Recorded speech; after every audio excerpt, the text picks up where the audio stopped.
Hey guys, so I just wanted to do a quick little gaming comparison here of the new Sony XC3 compared to the Note 9 and the iPhone XS here, just to see if the gaming is up to par. We do have the Snapdragon 845 with the 4 gigs of RAM paired in this beauty. So not the highest end specifications, but it's still quite recent. I have put all of the phones on the max graphical settings, so you can see how they really do compare here. And yeah, let's get started. So we're going to start with the iPhone X here, which as you can see looks very nice.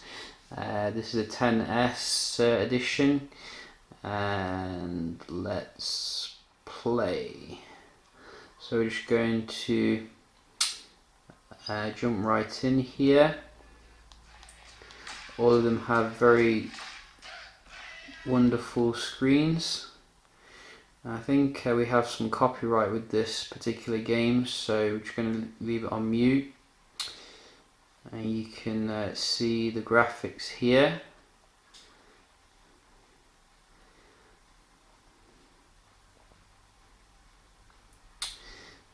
So this is a pretty nice game here with some very realistic graphics, easily rivaling console quality. And with these beautiful displays here, you can see how good the games look. Although some people have been saying that the iPhone XS has a little bit washed out display compared to some other AMOLED screens, but I don't really see that much of a problem with it. Whoops. I think it's pretty good here. So yeah, I'm holding it, as you can see. I mean, frame rate looks absolutely fantastic here. And I'll just quickly show you the speaker. Is very nice and loud on the iPhones. That's one really consistent thing about iPhones, is that they have really great speaker setups. I think since the iPhone 7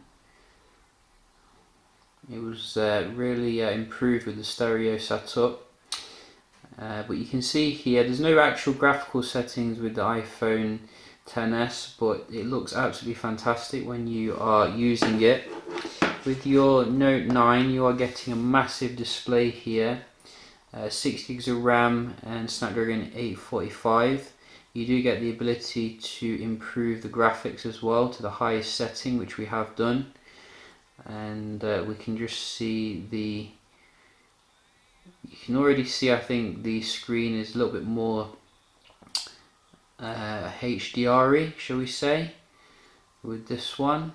It looks a little bit nicer.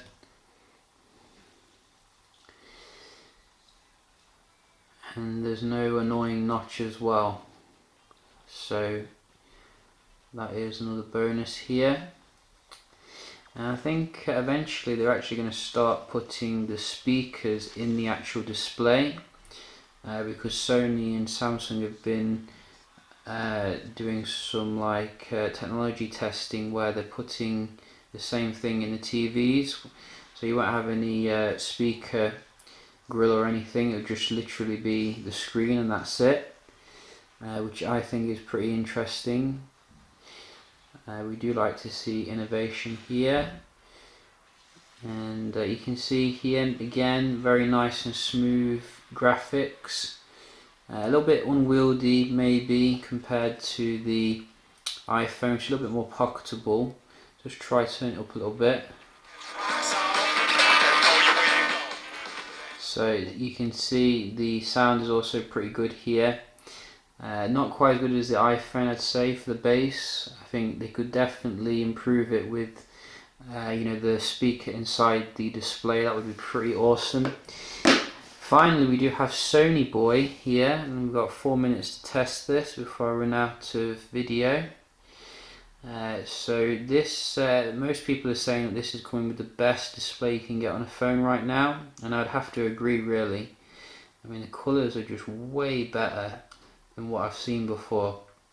It's not 4K as I thought originally, but it doesn't have to be. I mean, truly amazing, this OLED kind of setup here, Bravia technology. Took them long enough though to get on a phone. They have been with the LCD for a long time, but yeah, it looks stunning, really high quality. Hopefully also you won't get the burn-in issue that you do get with some other OLED phones. Maybe Sony's got a way around that as well.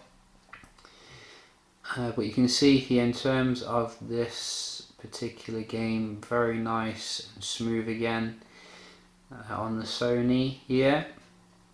And because it's a little bit smaller, it feels a little bit more pocketable, you know, a little bit nicer to hold on to.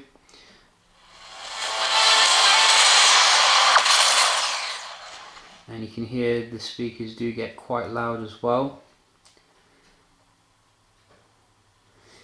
which is always nice to see. But you can see absolutely fantastic graphics here with the Sony XC3, which is coming in much cheaper actually than the other two phones. So I'd say it's probably the best value for money, like true flagship here in late 2018. I mean, yes, you've got the OnePlus 6T on the horizon, and you've got the Pixel 3. But the Pixel 3 is a little bit disappointing really. I mean, the smaller one looks good, but the bigger one has got like a notch on it and looks pretty ugly. I mean, you can't really compare it with these phones. But I think the Sony is definitely a win this year. There are some things to improve on. I think they should put 6 gigs of RAM in. But maybe they'll do that for the next one. Who really knows? Sony pumps out phones pretty quickly, so I'm sure it won't be long before they do get one out again. So yeah, hope you enjoyed the video, found it helpful, and I'll see you in the next one. Cheers.